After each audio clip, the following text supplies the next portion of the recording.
Guys, for today's video, samahan nyo naman nga ako sa panibagong araw. Inaayos ko na nga po pala itong hinigaan namin. Kaso nga mga mare, biglang nagbago yung isip ko. Kako maglalaba ako muna nitong mga bedsheet. Kaya tinanggal ko na nga yan para naman nga at malaban at mapalitan naman nga itong bedsheet namin dito. Nang makita nga ako ni Daddy ng mga mare na tinatanggal ko nga itong bedsheet namin, ay abay, ang reaksyon niya naman todo talaga dahil wala naman nga ibang magbabandaw nito kundi siya. Kasi nga napakabigat nga nito mga mare. Matapos ko nga palitan itong bedsheet namin, kumuha na nga ako dyan itong thermos at kumuha na rin nga ako ng aming pagkakapihan dahil magkakapi muna nga kami ngayong umaga na to. Eto lang muna nga yung almusal namin mga mare, kape at tinapay lang muna kasi wala naman pasok. Magkakaiba nga yung tinitimpla ko dyan, kay Dadadem nga mga mare yung coffee, sa akin naman ay Milo lang at kay Ugi naman syempre yung gatas. Natapon pa nga konti yung Milong nilagay. At ayun, pagkatapos nga namin mag-coffee, mag-almusal at makaligo, eto, biglaan nga yung pag-alis namin mga mare. Pupunta nga kami sa bahay ng mama at ilang sandali lang nandito na nga kami sa bahay. Dito nga yan sa Irigal. Sakto pa nga mga mare, binigyan nga kami ng auntie ko nitong langka. Paboritong paborito nga ito ni Ugi. Buti na lang at nakaisip kaming umuwi.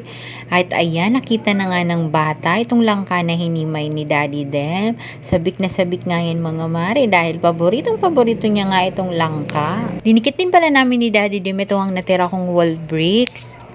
Sabi ko nga sa kanya ay medyo bagay nga to dun sa lababo nila mama. Hindi pa naman kasi ito nata-tiles.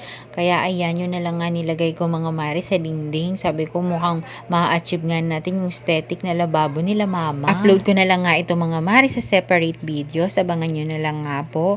At ito namang Sunday mga mare, naisipan din namin na bumisita ulit dito sa aming bahay kubo. Hindi ko nga yan mabuksan mga mare, kaya naman si Daddy Dem na lang nga yung nagbukas nitong gate.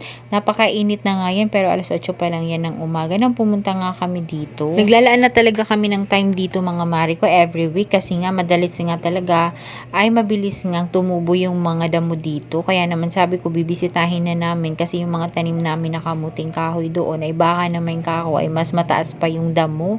O ito na nga yun mga mare, kung nakikita nyo nga talaga naman napakataas na naman nga nung mga damo dito, kaya minabuti na lang nga namin natanggalin muna nga itong mga damo doon lang nga sa may tinaniman namin ng kamuting kahoy. Kinamay-kamay ko na lang nga yan mga mare dahil isang bolo lang nga yung meron dito. Yung bolo nga ay gamit-gamit ni Daddy Dem at ako naman for the go, kamay lang muna nga ako ngayon. Sayang din kasi itong tinanim namin na kamuting kahoy mga mare kung malalagyan lang naman ng maraming damo. Kaya pagtsatsagaan na lang nga namin itong pagbubunot na itong damo. Nagpahinga muna nga ako dyan mga mare dahil napapagod na nga talaga ako at sobrang init na. Ito na nga pala yung aking nabunutan ng damo. Madami-dami na din nga yan.